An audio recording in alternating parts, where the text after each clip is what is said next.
To my channel. My name is Om and you are watching right to right. आज आपण पाहणार आहोत 26 जानेवारी म्हणजेच प्रजासत्ताक दिन यावर भाषण.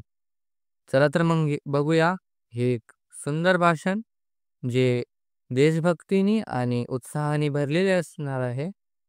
चला तर व्हिडिओला सुरुवात करूया. व्हिडिओ शेवटपर्यंत पहा आणि लाईक सुद्धा करा. व्हिडिओ शेवटपर्यंत पहा, व्हिडिओला लाईक करा, चॅनलला नवीन असेल चॅनल सबस्क्राईब करा आणि प्रजासत्ताक दिनावर माझे जुने काही व्हिडिओ आहेत ते सुद्धा तुम्ही चेकआउट करा. चला तर व्हिडिओला सुरुवात करूया. व्हिडिओ शेवटपर्यंत पहा. प्रजासत्ताक दिन भाषण. तिरंगा आमचा अभिमान, शूरवीरांचा आहे मान, रक्त वाहू हसत हसत राखू भारताचा स्वाभिमान.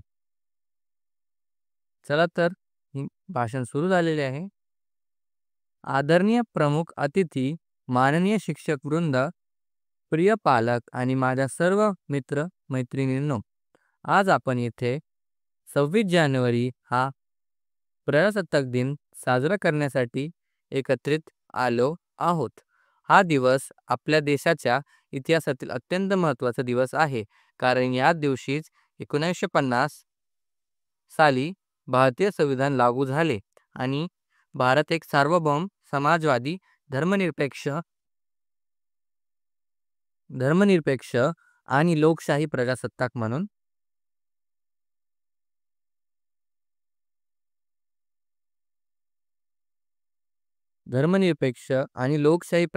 म्हणून जगासमोर उभा राहिला. हा दिवस भारतीय लोकशाहीचा खरा उत्सव आहे.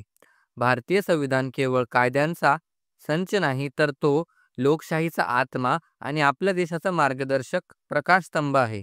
डॉक्टर बाबासाहेब आंबेडकर यांच्या अध्यक्षतेखाली घटनाकार समितीने अथक परिश्रम घेतले. तब्बल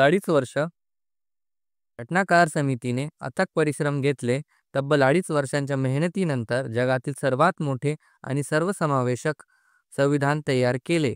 या संविधानामुळेच आज प्रत्येक भारतीय नागरिकाला सन्मान, हक्क आणि स्वातंत्र्य मिळाले आहे. आज आपण ज्या मुक्त आणि स्वाभिमानी भारतात जगत आहोत, तो अनेक हुतात्म्यांच्या बलिदानामुळे शक्य झाला आहे. भगतसिंग, राजगुरू, सुखदेव, नेताजी सुभाषचंद्र बोस, चंद्रशेखर आझाद यासारख्या असंख्य स्वातंत्र्य सैनिकांनी आपले जीवन मातृभूमीसाठी अर्पण केले. त्यांनी आपल्याला फक्त राजकीय स्वातंत्र्य नाही, तर आत्मसन्मानाने जगण्याचा अधिकार दिला.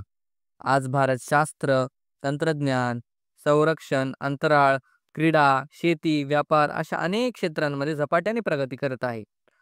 भारताने चांद्रयान 3 आणि गगनयानासारख्या मोहिमांद्वारे अंतराळ क्षेत्रातही आपली ताकद सिद्ध केली आहे.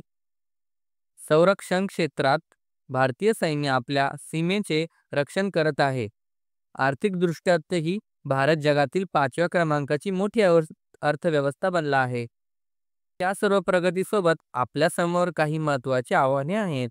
जातीयवाद, भ्रष्टाचार, गरिबी, अशिक्षितपणा आणि सामाजिक असमानता ही अजूनही मोठी संकटे आहेत. या समस्या दूर करण्यासाठी आपण सर्वांनी एकजूट राहून कार्य करायला हवे. खऱ्या अर्थाने प्रजासत्ताक दिन साजरा करायचा असेल तर आपल्या संविधानात दिलेल्या हक्कांचा योग्य पालन करणे आणि आपली कर्तृत्व पार पाडणे गरजेचे आहे. आपण एकता, बंधुता, सहिष्णुतेचे मूल्य अंगीकारले तर भारताचा भविष्यकाळ अधिक उज्ज्वल होईल. त्यानंतरच खऱ्या अर्थाने प्रजासत्ताक दिन साजरा होईल. संविधानाने दिलेले हक्क आपण योग्य पद्धतीने वापरले गेले पाहिजेत. आजच्या या पवित्र दिवशी आपण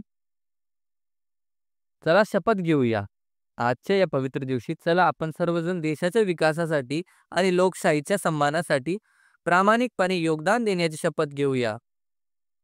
भारत माझा देश आहे आणि त्याचा विकास ही माझी खरी जबाबदारी आहे. शेवटी या देशासाठी आयुष्य समर्पित करणाऱ्या वीरांना सलाम करूया आणि नव्या भारताच्या निर्मितीसाठी एकत्र येऊया. वंदे मातरम. जय हिंद, जय भारत.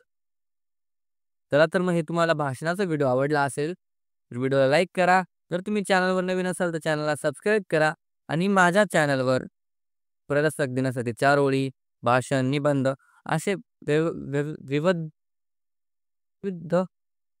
मुद्द्यांवर व्हिडिओ आहेत. तर चला तर मग डिस्क्रिप्शन बॉक्समध्ये दुसरा व्हिडिओ सुद्धा पाहून घ्या. तर तुम्हाला भेटेल नवीन व्हिडिओमध्ये. तर तोपर्यंत बाय बाय.